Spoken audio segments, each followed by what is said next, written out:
नमस्कार, capital TV Bihar देख रहे हैं आप। मैं हूं राधिका राज। आज इस स्पेशल स्टोरी में बात होगी एक ऐसी आग की जो बिहार की सियासत जमीन के नीचे धधक रही है और अब ऊपर की सतह पर भी लपटें दिखने लगी है। बात हो रही है राष्ट्रीय जांच एजेंसी यानी एनआईए की उस बेतहाशा सक्रियता की जो बिहार में पिछले कुछ दिनों से हर तरफ सुर्खियां बटोरी है।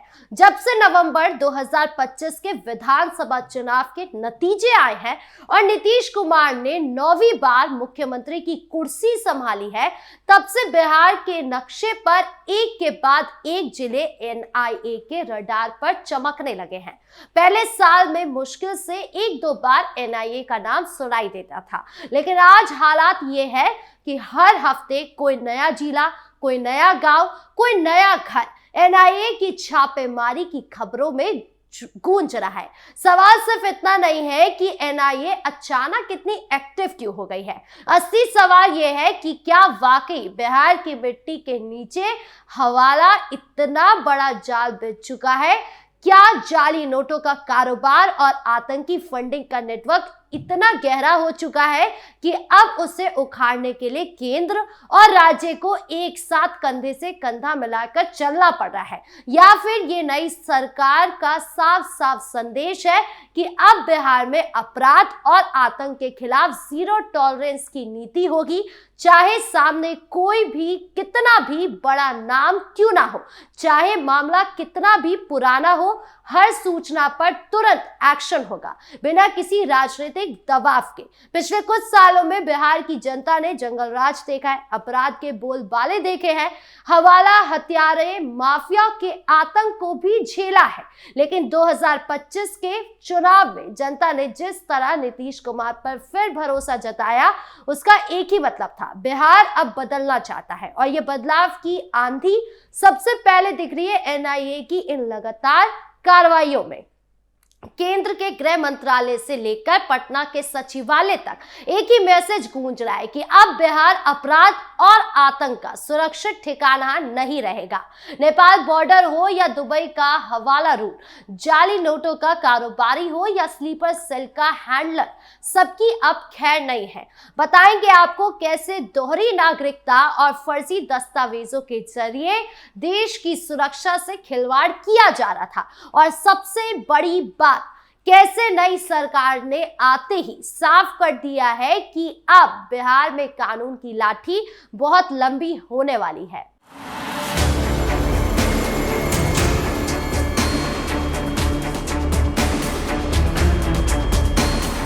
बिहार की राजनीति में पिछले कुछ महीनों का माहौल कुछ ऐसा है जैसे कोई तूफान गुजर रहा हो। नवंबर 2025 में हुए विधानसभा चुनावों के नतीजों ने नई सरकार का रास्ता साफ कर दिया। नीतीश कुमार के नेतृत्व में बनी इस गठबंधन सरकार ने अपना पहला एजेंडा साफ रखा, कानून का राज और अपराध मुक्त बिहार। लेकिन इसके साथ ही एक नया अध्याय शुरू हो गया, एनआईए का। जहां पहले एनआईए की कार्रवाइयां सीमित और चुनिंदा मामलों तक सीमित रहती थी, वहीं अब ये एजेंसी हर संदिग्ध धागे को खींच रही है। विशेषज्ञों का मानना है कि नई सरकार के सख्त रुख ने केंद्र और राज्य स्तर पर समन्वय बढ़ा दिया है। गृह मंत्रालय के सूत्र बताते कि बिहार में हवाला, जाली नोट और आतंकी फंडिंग के मामले बढ़ रहे हैं, जो नेपाल और दुबई जैसे पड़ोसी देशों से जुड़े हुए थे। नई सरकार ने साफ संदेश दिया है कि कोई भी अपराधी सुरक्षित नहीं रहेगा। इसी कड़ी में 30 नवंबर की सुबह 4 बजे पूर्वी चंपारण जिले के चकिया और अदापुर थाना क्षेत्रों में एनआईए की टीम उतर पड़ी। यह छापेमारियां न सिर्फ एक परिवार से जुड़ी थी, बल्कि एक बड़े अंतरराष्ट्रीय नेटवर्क का पर्दाफाश करने वाली साबित हुई। आइए सबसे पहले घटना के केंद्र बिंदु पर नजर डालते हैं। पूर्वी चंपारण का चकिया थाना क्षेत्र के गांव में एक प्राइवेट टीचर मनोज पाठक का घर है। मनोज पाठक कोई साधारण स्कूल शिक्षक नहीं थे, वो स्थानीय स्तर पर सम्मानित थे, बच्चों को पढ़ाते थे, सामाजिक कार्यों में हिस्सा लेते थे। लेकिन एनआईए की नजर उन पर पड़ चुकी थी। सुबह के अंधेरे में एनआईए की बड़ी टीम, जिसमें स्थानीय चकिया, मेहसी और आदापुर पुलिस की फोर्स भी शामिल थी। मनोज के घर पर धावा बोल दिया, दरवाजा खटखटाया गया लेकिन अंदर से कोई जवाब नहीं आया। टीम ने तुरंत घर की तलाशी शुरू कर दी, कमरों को छाना गया, अलमारियां खोली गई और हर कोने में छिपे राज खोजे गए। नतीजा ये हुआ कि कई बैग भर भर के दस्तावेज जब्त हुए। इसमें बैंक ट्रांजैक्शन के रिकॉर्ड थे, फोन था, इलेक्ट्रॉनिक डिवाइसेस थे और कुछ जलाए हुए नोटों के बंडल भी शामिल थे। मनोज पाठक को मौके पर ही हिरासत में ले लिया गया और वो अब चकिया थाने में गहन पूछताछ का सामना कर रहे हैं। एनआईए के अधिकारियों ने बताया कि मनोज के बैंक खातों में करोड़ों रुपए के संदिग्ध लेन देन सामने आए हैं और ये ट्रांजैक्शन 2018 के बाद भी जारी रहे, जब उनकी बहन प्रियंका की मौत हो चुकी थी। प्रियंका का खाता बंद होने के बावजूद उसमें पैसे आते जाते रहे। यह हवाला का क्लासिक तरीका है जहां मृतकों के नाम पर फर्जी ट्रांजैक्शन चलाए जाते हैं। लेकिन कहानी यही खत्म नहीं होती। छापेमारी 3 जगहों पर हुई। कोयला बेलवा के अलावा अदापुर थाना क्षेत्र के अर्रा गांव और हारपुर थाना इलाकों में। अदापुर में नारायण पाठक का घर था जो मनोज के पिता है।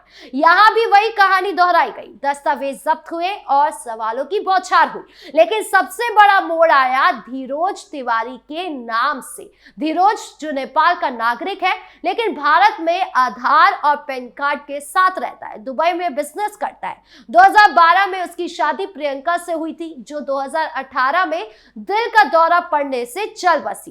प्रियंका की मौत के बाद धीरोज ने उसकी बहन से शादी कर ली। चौंकाने वाली बात यह है कि धीरोज 4 दिन पहले ही दुबई से भारत लौटा था।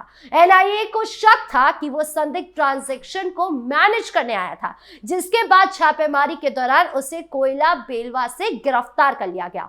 उसके साथ जितेंद्र सानी भी पकड़ा गया जो हारपुर थाना क्षेत्र का रहने वाला था। जितेंद्र का ससुराल नेपाल में है और उसके साले का भी घर भी नेपाल बॉर्डर पर ही है। ये गिरफ्तारियां साफ बता रही है कि मामला सिर्फ स्थानीय नहीं है बल्कि सीमा पार का है। नेपाल की खुली सीमा और दुबई का फाइनेंशियल हब, ये दोनों हवाला और जाली नोटों के लिए परफेक्ट रूट है। एनआईए ने सब दस्तावेजों में दोहरी नागरिकता के प्रमाण भी पाए हैं जो बताते कि कई लोग भारतीय दस्तावेजों का दुरुपयोग कर रहे थे। अब ऐसे में सवाल उठता है कि ये सब किस बड़े खेल का हिस्सा है। एनआईए की जांच के मुताबिक ये छापेमारियां जाली नोटों के रैकेट और हवाला नेटवर्क से जुड़ी है। बिहार नेपाल बॉर्डर्स हमेशा से संदिग्ध गतिविधियों का केंद्र रहा है। जाली नोट पाकिस्तान और बांग्लादेश से आते हैं लेकिन नेपाल के रूट से बिहार में घुसपैठ आसान है। हवाले के जरिए से आतंकी फंडिंग होती थी। छोटे छोटे ट्रांजैक्शन से करोड़ों रुपए धोए जाते थे। प्रियंका के खाते का मामला इसी का सबसे बड़ा उदाहरण है। मौत के बाद भी खाते में पैसे आना साफ बताता है कि बैंक अधिकारियों पर भी सवाल उठ रहे हैं। एनआईए अब उन बैंकों की जांच कर रही है जहां ये ट्रांजैक्शन हुए।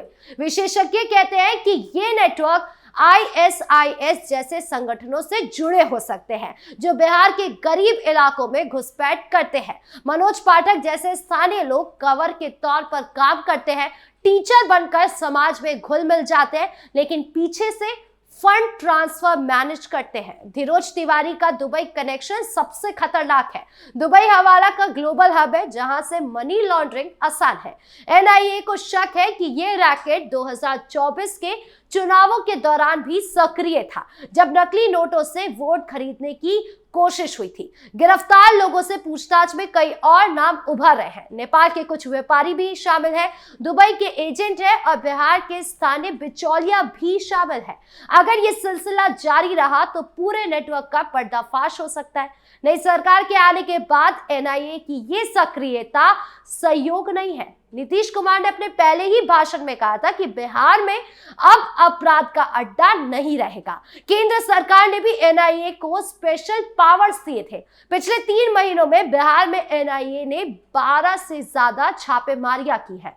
मधुबनी, सीतामढ़ी और दरभंगा में भी हवाले के मामले पकड़े गए हैं। ये कार्रवाइयां साफ संदेश दे रही है कि नई सरकार का फोकस आंतरिक सुरक्षा पर है और अब एनआईए को भी अब साइबर फॉरेंसिक लैब की जरूरत है ताकि डिजिटल ट्रेल्स को ट्रैक किया जा सके। आपकी इस पूरे मामले को लेकर क्या राय है, कमेंट बॉक्स में जरूर बताएं। धन्यवाद।